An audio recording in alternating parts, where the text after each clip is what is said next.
Colombia, a nation where football once meant joy, magic, Valderrama's golden hair conducting an orchestra, and then, overnight, it meant terror.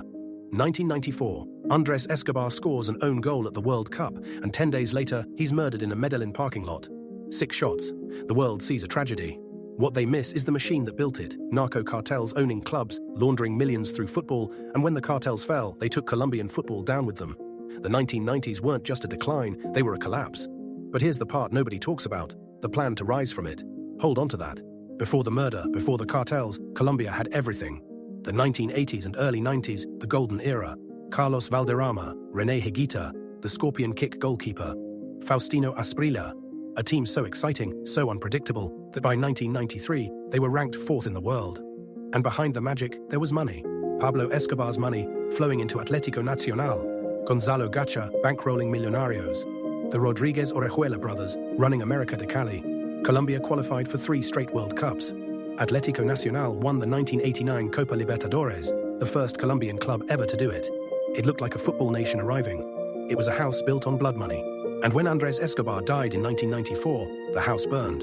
Players quit. The government cracked down on narco-financed clubs. Atlético Nacional got a new owner.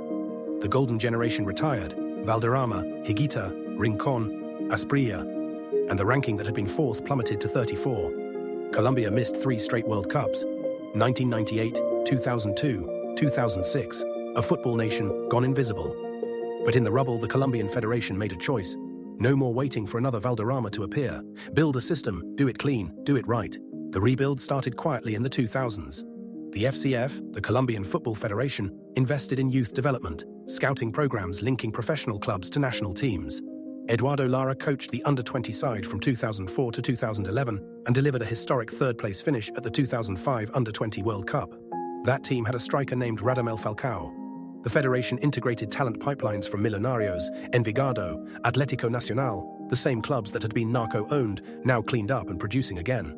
They weren't trying to recreate the chaos of the 90s. They were building the opposite: structure, discipline, a conveyor belt. And then, 2012. The federation hired an Argentine named Jose Pékerman, and he delivered what nobody thought was possible: a second golden generation.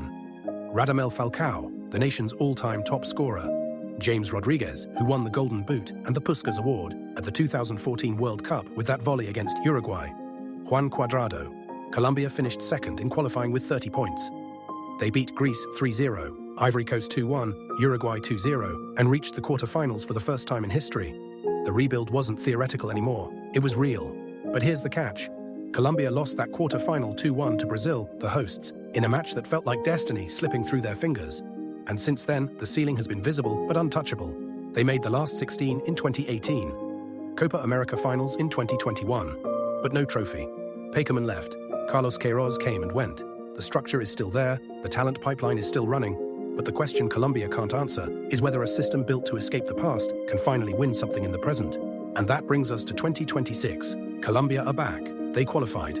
The next wave is coming through. Players raised in the clean system, not the narco era. Luis Diaz tearing down the wing for Liverpool. But 2026 isn't just another tournament, it's the test. Can a nation that rebuilt itself from a murder and a collapse, that chose structure over chaos, that replaced cartel money with federation discipline, can they finally finish what Pékerman started? Or is Colombia always going to be the team that could have been? So here's the honest verdict. The floor is the knockouts. There is too much talent in this pipeline to miss them. The ceiling is the trophy that 2 golden generations have never touched.